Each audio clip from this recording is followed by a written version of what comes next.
Um outro erro comum que acontece também no casamento é quando tanto a esposa quanto o marido acaba se dedicando apenas para os filhos. Tudo bem, no começo, né, quando os filhos nascem, eles exigem da gente uma dedicação total, principalmente da mulher, né? Porque é a mulher que tem o alimento ali do bebê. Então, é um momento em que sim, os dois têm que se dedicar. Agora, o que eu vejo acontecer demais, que é um erro muito comum, é a criança ter 5 anos, 6 anos, 7 anos e aquela mulher tá se empenhando única e exclusivamente para ser mãe. É como se ser mãe fosse a única identidade dela. E aí, por que isso é um problema para o casamento? Porque quando você tem essa dedicação 100% apenas para uma coisa, você deixa de olhar para todo o resto, inclusive o casamento. Mas não só o casamento. A gente tem diversas áreas na nossa vida, que se a gente não para olhar, se a gente não para analisar e se desenvolver, a gente acaba se tornando frustrada. A gente acaba chegando num patamar da nossa vida que a gente olha e fala, meu Deus, o que eu construí da minha vida? O que eu fiz aqui? Se a gente foca única e exclusivamente em ser mãe, a hora que o casamento começa a dar sinal, e às vezes nem o sinal você percebe, a hora que o negócio tá feio mesmo, que você percebe que seu casamento desandou, aí você fala, meu Deus, onde eu tava todo esse tempo? Inclusive no Elo no Lar tem uma ferramenta que eu amo usar, uma ferramenta de autoconhecimento, que ela é visual. Então, eu mostro essa ferramenta para as alunas, elas fazem o diagnóstico delas, e quando elas fazem esse diagnóstico, elas conseguem olhar, elas conseguem ter de uma forma clara. É batendo o olho que elas veem que elas acabaram deixando de olhar para diversas áreas da vida delas. E é aí que elas começam a entender e ter esse choque de realidade do potencial que elas têm para explorar nelas mesmas. Então, quando você se dedica única e exclusivamente a ser mãe e sem olhar todas as outras áreas da sua vida, você acaba também esquecendo dessa parte que também é importante para o seu casamento, certo? Então, vamos lá. Qual que é o jeito certo, então, quando a gente pensa nessa amizade? O jeito certo que você precisa aplicar a partir de agora no seu casamento é priorizar a relação íntima de vocês. Priorizar a relação íntima do casal. Por quê?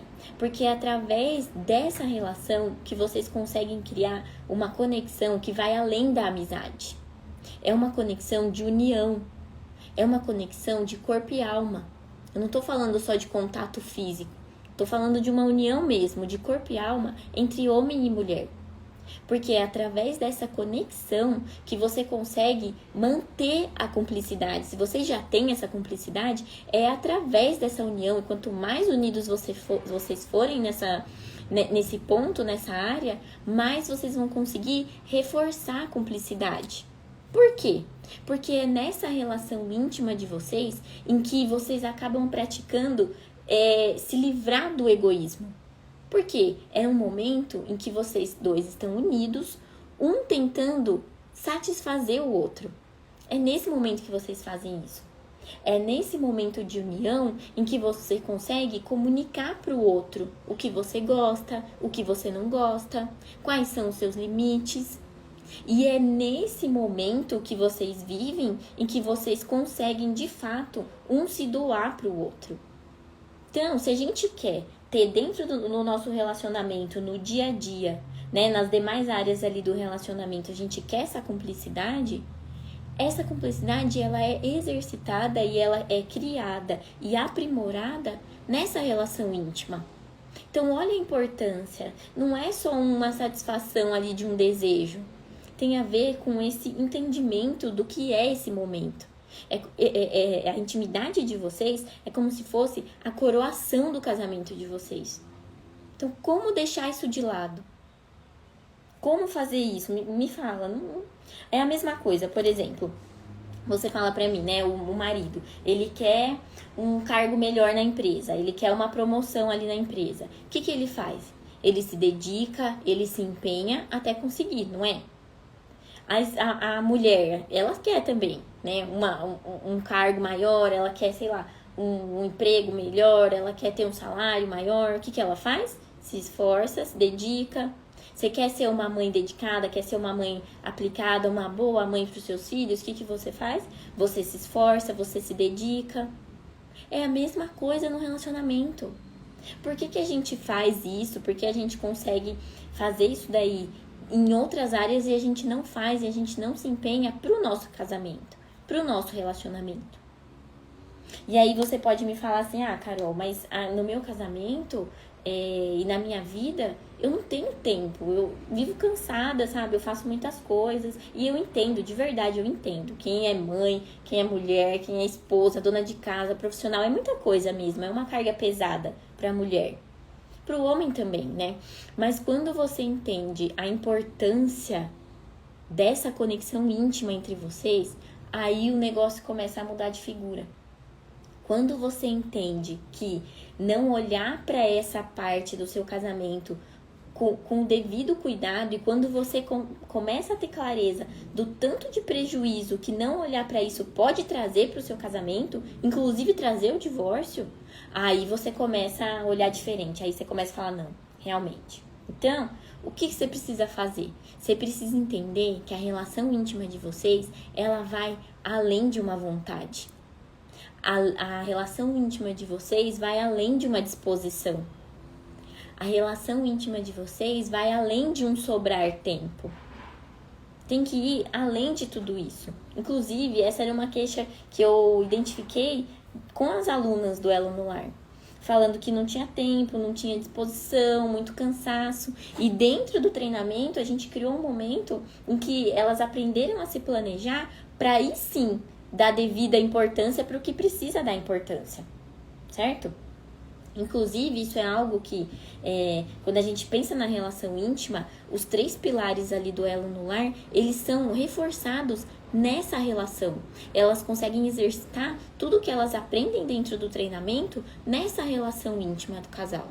Então, se você quer recuperar o seu casamento, mesmo que você esteja aí à beira do divórcio, ou se você não está nessa situação, se você está numa situação em que você quer reconstruir um casamento, se vocês já estão separados, mesmo nessa situação, ou você que não está nessa fase tão crítica, mas se vê empurrando com a barriga, entenda, ser amiga do seu marido não é o problema.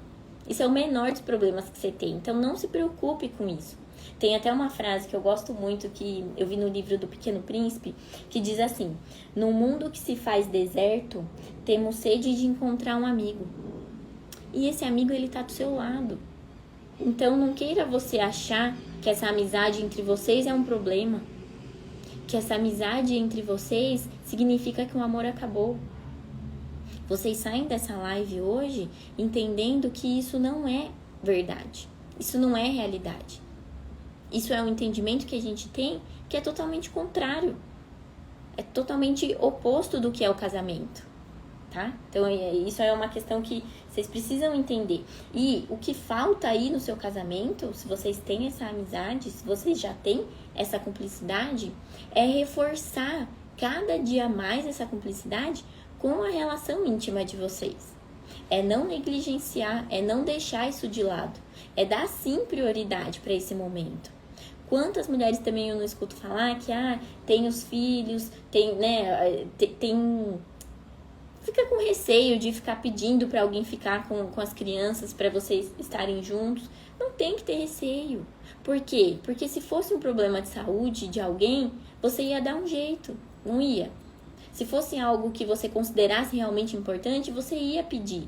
Então, a maior orientação que eu quero deixar aqui para vocês é: isso é importante, é tão importante quanto uma emergência de saúde. Porque isso tem a ver com a saúde do seu casamento, tá? É isso que vocês têm que prestar atenção, ter o entendimento para sim conseguir recuperar o seu casamento. Certo? Então, não negligencia mais, dê importância para isso, aprenda a organizar o seu tempo, a criar aí no casamento de vocês planejamentos, momentos para vocês terem a sós, sabe? Senta junto, conversa sobre isso. Isso vai fazer com que vocês pratiquem ali o diálogo também. Olha, onde a gente pode ir, o que a gente pode fazer para estar junto, sair para fazer algo que vocês gostem. não negligencie isso, marca na agenda sim. Se a gente for esperar um tempo para fazer isso, se a gente for esperar um tempo para ter um dia legal com o marido, para ter um momento legal com o marido, se a gente for esperar esse tempo chegar, é mais fácil o divórcio chegar do que esse dia. Por quê? Porque a nossa vida, ela é bombardeada por interrupções, é bombardeada por afazeres, é bombardeada por coisas que não têm a importância que esse momento entre vocês tem, tá? Então não deixa de priorizar essa área da vida de vocês.